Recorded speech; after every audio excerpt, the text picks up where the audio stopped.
So remember, our entire purpose for figuring out whether a probability experiment is binomial is so that we can apply a calculator function to be able to find the probabilities. If you recall, that's what I promised you. I promised you that we would have a calculator function that would be able to figure out these probabilities right here. And that's what the binomial probability functions do for us. Now, there are two functions. There's binomial PDF and binomial CDF. Now, PDF stands for probability distribution function, and it only gets used for phrases like exactly, equals, none, all, particular numbers, right? So if it's equal to that mathematically, then you use binomial PDF. For all the rest of the phrases, you're going to use some combination of CDF. So less than or fewer than, it's a binomial CDF, but if you look, it has x minus 1 in there. And then less than or equal to, or no more than, that would be a CDF but with x in it. Greater than will be 1 minus binomial CDF but with x in it. And then greater than or equal to will be 1 minus binomial CDF with x minus 1. And you should just put this right on your note sheet. Right? There's no need to memorize any of this. All right, so what's happening here is that the CDF function stands for cumulative distribution function. And what it does naturally is this part right here. It finds less than or equal to the value that you give it. And then you'll use that to find other things. So if you want just straight less than, then you have to put in a smaller number. That's why it says x minus 1 over here. But if you want greater than, what you have to do is subtract it from 1 because you know that the entire probability distribution must make 1. So we're going to use some basic examples here to start with. We have different probability experiments set up. We assume that they are a binomial, and then I've given you n and p, and I'm asking you to find something. So here I say probability parentheses 8, and that means the probability of 8 is assuming exactly 8. Okay, so what I want to do is I want to be able to use, since it's an exact, it's an actual number, I'm going to use binom PDF. So I'm going to grab the calculator. I'm going to go to distributions. It's your first foray into the distribution section. It will not be your last. It's DISTR. It's above your variables button. So let's grab there, and then we're going to go to binom PDF right here, letter A. And I'm going to tell it I had 20 trials. The probability of success was, I don't remember. Let me go back. Probability of success was 0.6. 0.6. And my x value is 8. And then I'm going to paste. Enter. And the calculator finds it. And then for my work for the problem, I'm going to write this part that I wrote down. Binom PDF 20, 0.6, 8. So that's what I'm going to do.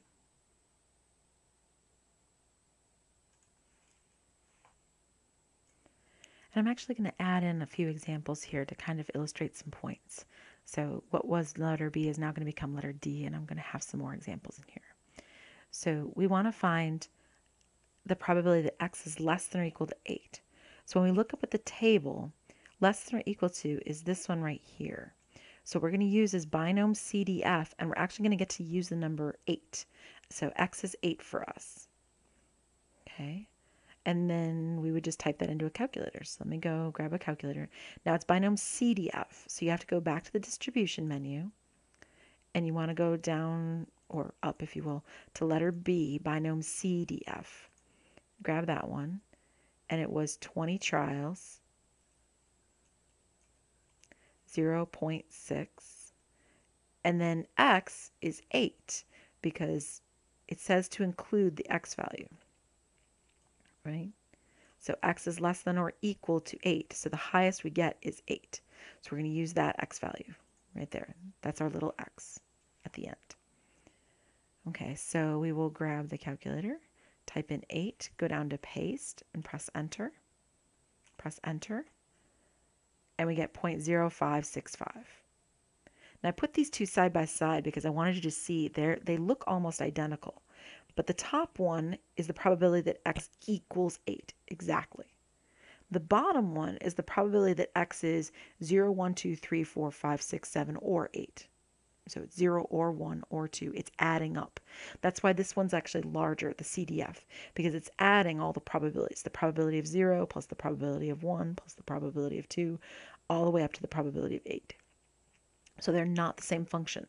So it's very important that you choose the correct one. And I can't say it enough, use this table, right? It will help you figure out what you should be looking for.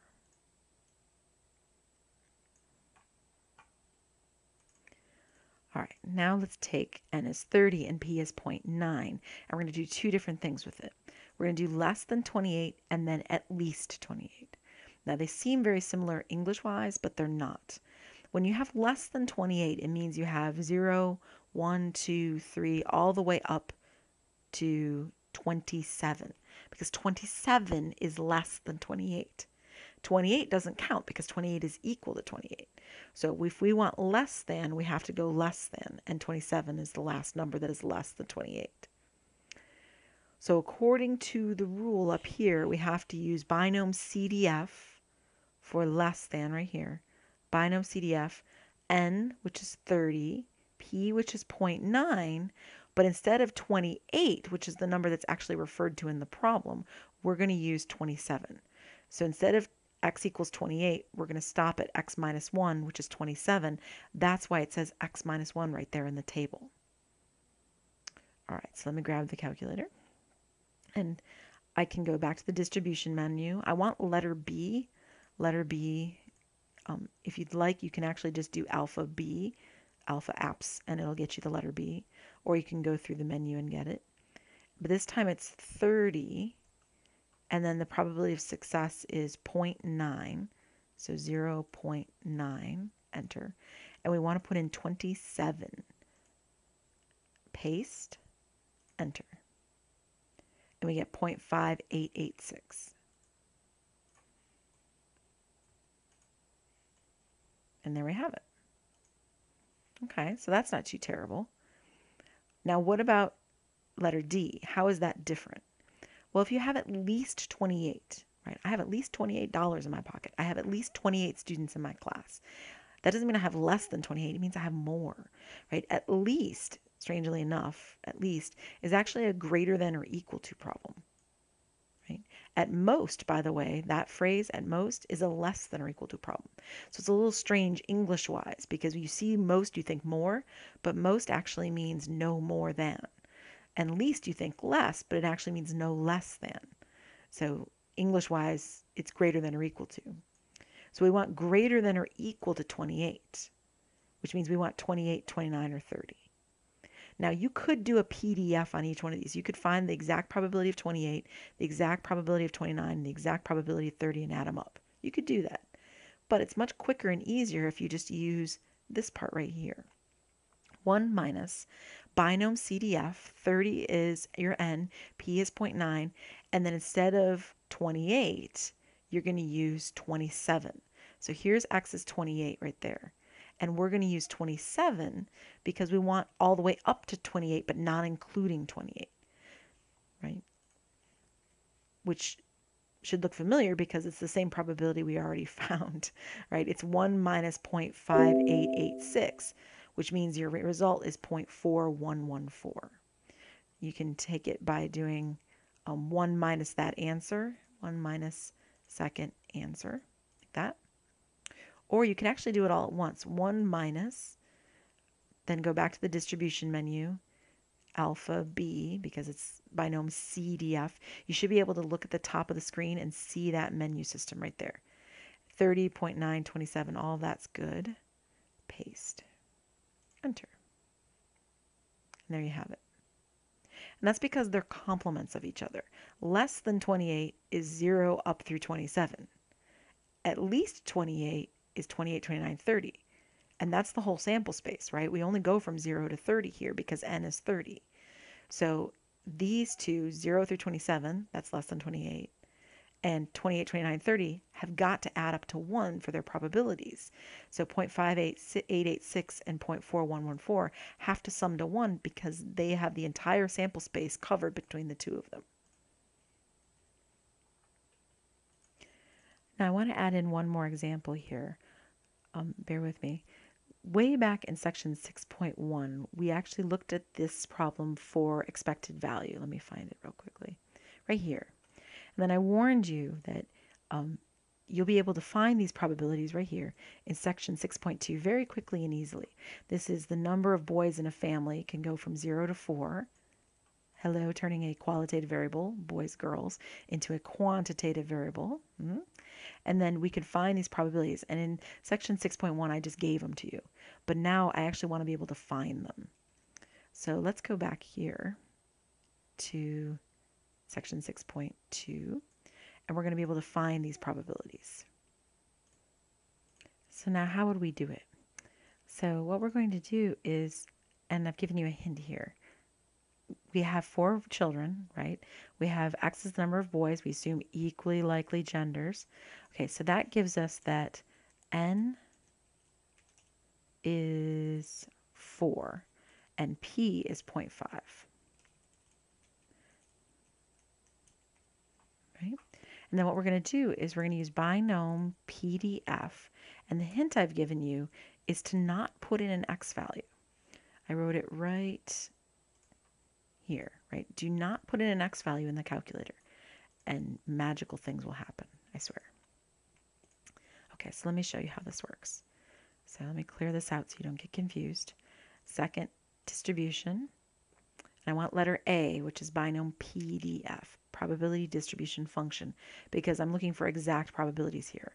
They're numbers, right? So when you have an exact number, 0, 1, 2, then you want binom PDF. So I have trials 4, because there's 4 trials. It's n equals 4. The P is 0.5 because we assumed equally likely. And then leave X blank. Now you could put in 0, 1, 2, and so on, but watch what happens. If I just paste this, 4, 0.5, no X value, and I press enter, it actually finds all of the PDFs for me. So the first one's 0.0625, the next one's 0.25, and so on. So let me change my view here just a little bit.